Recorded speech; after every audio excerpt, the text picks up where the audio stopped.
Greetings and salutations, my fellow Entropians, and welcome to another Entropia Universe video. Hey, if you want to play Entropia Universe with all the rest of us, there's a link down below so you can get started. Like, click the link and you'll be helping me out. It's in the description. Hey, so we have the expansion of the Entropia Universe. It's coming. Apparently, there's going to be new planets. And who's going to be in charge of those planets? Us. The player. Yeah, this is going to be kind of crazy. I'm just wondering how much these things are going to cost. Like, yeah, because nothing in Entropia is free. You get what I'm saying? Yeah, I'm wondering. All right, let's go ahead and read. We're reading off the forums, but this is the birth of bots, so this is Entropia News.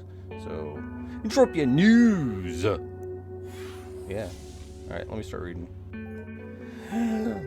In 2010, Entropia was introduced as the second planet in the Entropia universe, followed by 4 additional planets and 2 moons. In the coming weeks, the 6th planet will be unveiled, marking the dawn of a new era of planetary exploration and user-generated content. Behind the scenes, MindArk developers have been working on a top-secret initiative known as the Genesis Probe. Looking ahead, Genesis Probes will become available to all participants within the Entropia universe, granting the opportunity to create fully functional planets of their own. This expensive version for the user-generated content aims to support sustained population growth, mirroring the increasing global interest in virtual worlds and metaverses. Upon the official release, players will be able to manufacture and launch Genesis probes to discover and customize and terraform new planets. A dedicated interface will facilitate the design process from initial prompt-based creation to ongoing updates and refinements. Newly formed planets will be automatically deeded to their creators, who may opt to add these deeds to the Entropia exchange if they wish. MindArk has extended an invitation to existing planet partners to incorporate these new tools when they become available and remain part of Entropia Universe's core architecture. The majority deed holder of each planet will control the interface and oversee the planet's evolution. Planet Calypso, Rocktropia, Next Island, Eris, and Monria, Howling Mine, and Secret Island will all adapt the Genesis Project technology. However, any existing planet that elects not to transition to the new development tools will face a cataclysmic extinction event within 4 years. That's the holdover period. Players holding deeds or items from planets choosing not to transition will be offered compensation options via other participating planets. This groundbreaking direction is intended to elevate creativity, fuel community engagement, and usher in a future of boundless expansion within the Entropia universe. Stay tuned for further updates as we embark on this exciting new chapter together. And that was what was posted. Okay, well, this is on the forums, so let's go ahead and read out some forum posts, shall we? Hijacker27 says, April Fool's was 8 days ago. Germ says, we fired all the developers. What do we do? That one guy. Hold up, I have an idea. Angela Drainy Cloud says, you guys thought there were a lot of deeds now? Just you wait. Land area owners, how do you feel? Planet partners, how do you feel? Eris. Also, where's Eris? Is this the first Toulon, Cyrene, and Arcadia are hearing about this? Where will these probes be? Anyone can freely travel in space? A house portal like old school RuneScape and similar games player-owned house systems? If so, will this portal be? And where will this portal be? Is space getting removed if those planets become extinct? Will those planets be removed when they become extinct? When you say compensation, what do you mean? Pet value of any materials, resources, weapon, armor, etc. from the planet? What would mean would that mean Cyrene's Arbor, which is one of the best arbors in the game? Will it be removed? What about Lazo Lures? Will I not be able to sell them for 3 pet each? What does this mean for coding purposes of objects, material, resources, monsters, etc.? Will I be able to use other planets' resources, materials, monsters, etc. for my planet? For example, can I use Tap High plus Lazadul, Lure, and Atria Skin, and plus Nuzzle Teeth to combine to create an item that spawns a Frankenstein's monster mob that drops stuff? Will I be able to set the mob's HP, rarity of resources, quantity of resources on the planet I'm in? Can I create different capable mobs on the planet? Can I have beef for house halls and shops like Clipso has? How much will it cost? Will I be able to make 100% efficient weapons with 10 GDP and bring them to other planets? What's the upkeep? PE? Other resources? Don't we have an issue with those types of arguments? This is how we have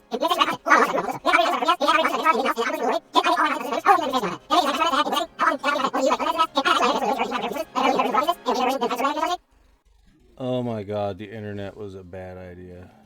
Alright, let's go over some more forum posts. Germ said, What if we got our customers to pay us to make the game for us? Wouldn't that be awesome? Feeling cynical today. alright, and Bonnie says, Read this like 3 times. That's massive news!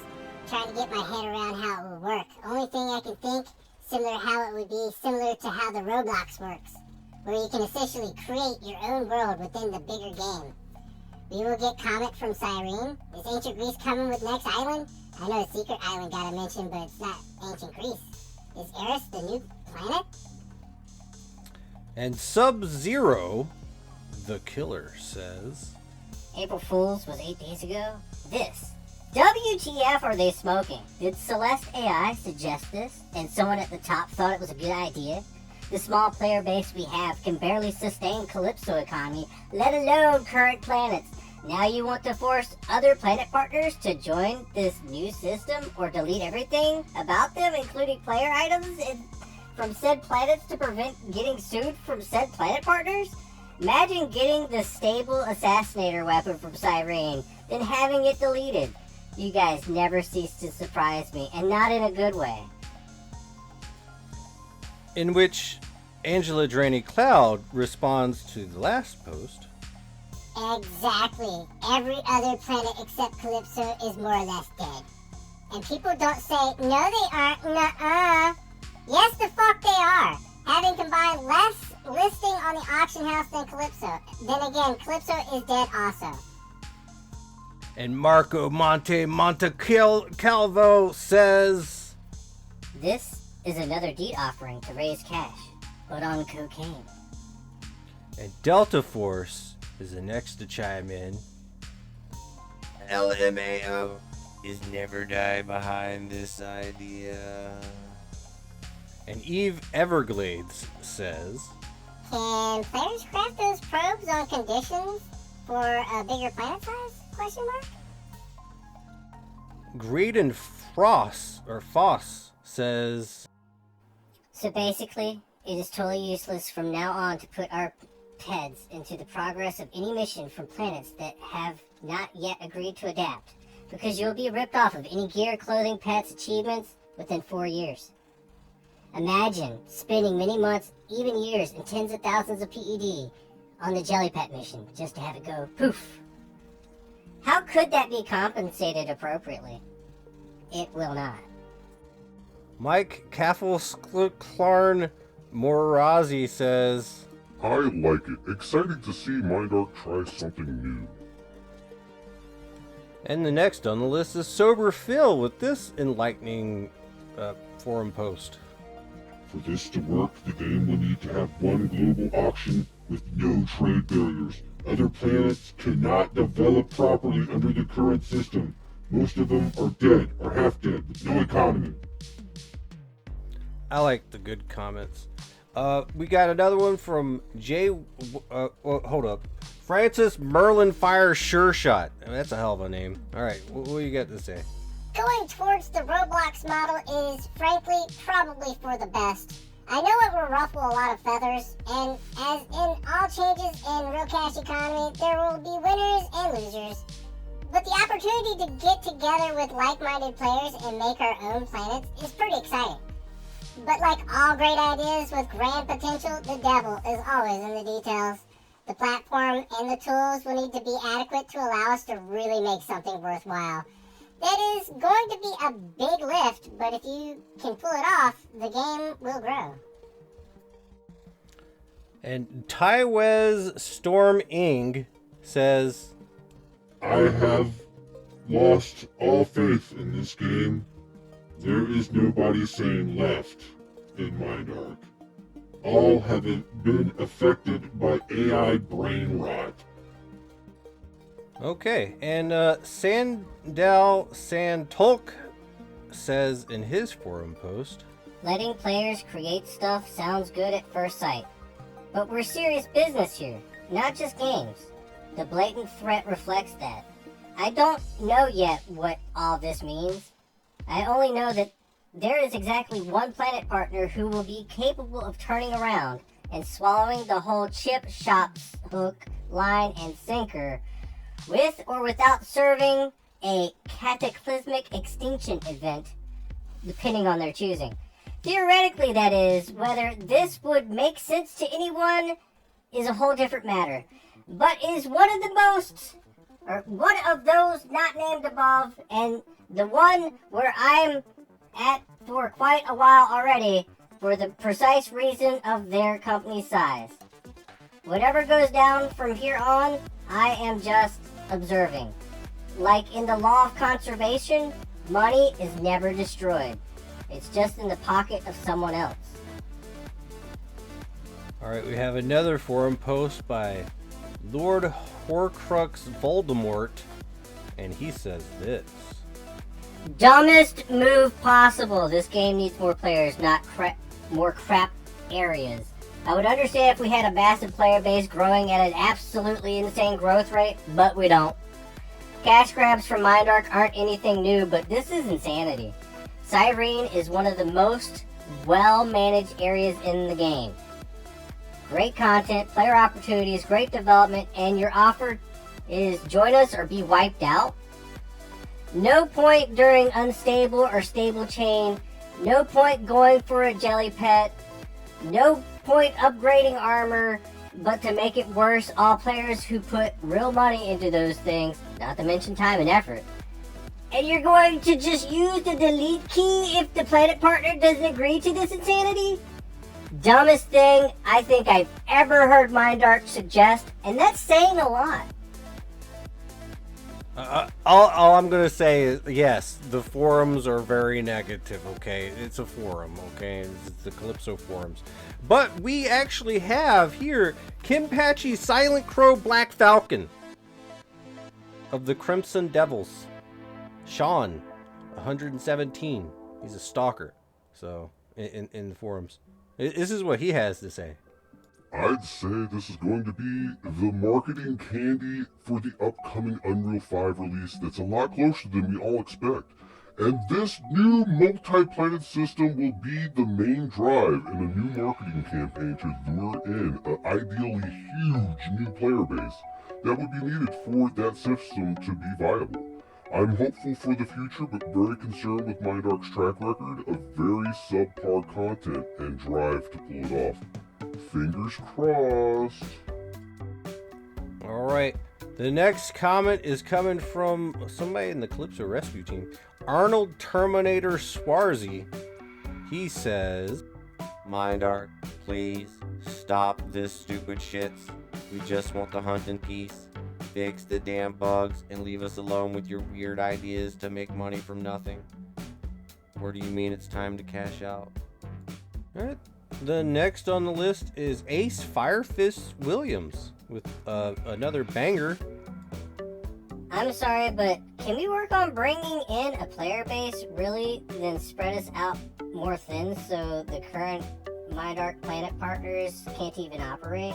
I'm all in for more options, but let's get a population, please. And it looks like Kimpachi Silent Crow Black Falcon has something else to say. The probe will act as the ultimate strongbox. I suspect, with the prize being a new world to own.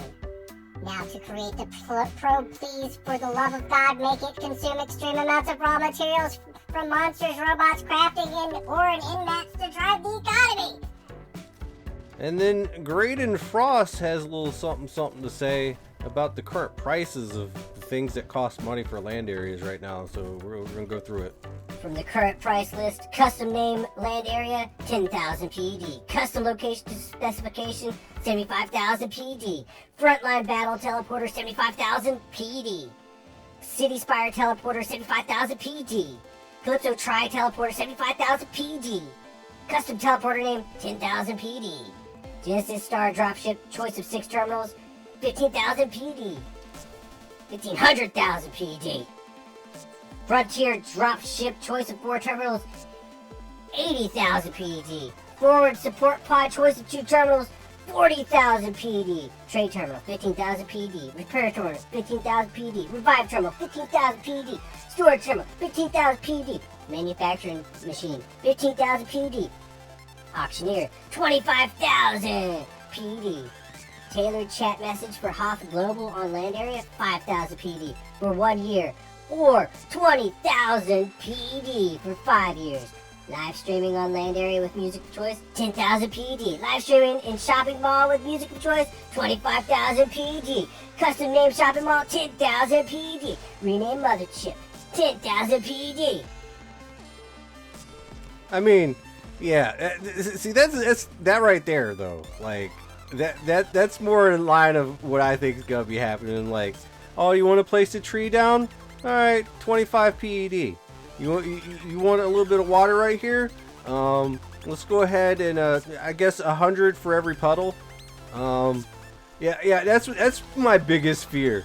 God knows if it takes like resources, like maybe like actual tree wood to make trees or whatever, that would be crazy. That would be really crazy. Maybe to make like I don't know, like cuttable trees. I don't know. Listen, I like the idea, and I do believe that we do need more players in the game. I really do. I think that would be really nice, you know. But I haven't really posted anything on the forums, but I'll give you my 2 cents. I think I still think it's a good idea. I know that there's a lot of haters out there that are like really kind of crazy with their like just I don't know, but it's not like they're not speaking a little bit of truth. Like I guess they've been burned, but I don't know. It just seems really interesting. It seems like something really cool. Like just imagine people actually making some actual places where people want to go. But I'm really thinking that it's not going to be open up for everybody. They're not going to open it up for everybody. There's going to be a huge cost. It really is. It's like, man, I can't wait. And then once we get down to it, it's going to be like, oh, okay, well, I guess I'm going to have to like go work like IRL, and maybe in about 20 years I can be able to afford it. That's what I'm like kind of afraid of. But like, I don't know if they give it to everybody, how weird that gonna be. But I think that definitely we need like some sort of economic situation to be improved or whatnot. But like the auction houses and stuff like that. But I really do think that we need more players more than anything. But it's really tough, man, because like there's all sorts of things that we need. Will more players, more paying players, you know, actual depositing players, will that help the economy? Will that raise up some markups and stuff like that? Or I mean, honestly, I don't know, man. I would like to think it would, but my biggest thing is you know, it's not that a lot of players or people out there don't know about this game. I think a lot of people do. It's just, you know, they're not the type of people that are gonna play a game like this. Like, cause they've been burned so many times by, you know, other game companies out there that they don't want to spend a single dollar, you know, for the most part. Maybe they might like buy the actual game, but like with the way games have been going lately, it's like it's all garbage out there. It really is. And then to have a game that's like will nickel and dime you, oh man, I don't think that they want all that. Because, you know, in all honesty, yeah, in Entropia, you gotta play smart, man. You really do. You gotta either play smart or just not really care about, you know, paying to play the game. because you gotta pay to play the game, man. Like, that's how this game operates. You know, MindArk does take their cut, you know, and other parts of the cut is actually other players getting the cut too, especially in like deeds and shares and stuff like that. Players get a little cut of whatever's going on. Like, even the decay base, you know, you're sitting there on New Treasure Island, like, you decay and you're giving players a cut. It is what it is. I mean, it's just opportunity. But some people just get all upsetty spaghetti about it. You know? I don't know, man. I hate it when the instance doesn't work. But anyways, we read through a bunch of forum posts. I hope you enjoyed the video. There's more to come, but we're gonna go ahead and call it here. Make sure you like, share, and subscribe. Comments down below. Did I read your forum post and you are offended? Sorry, I guess. Anyways, until next time, have a great time. I hope you hoff, and good luck. And don't feel too bad about most of the forum posts. Most of these guys are just mean and hateful towards MindArk. And sometimes we all are, in our own way. And hopefully they get their shit together. Bye!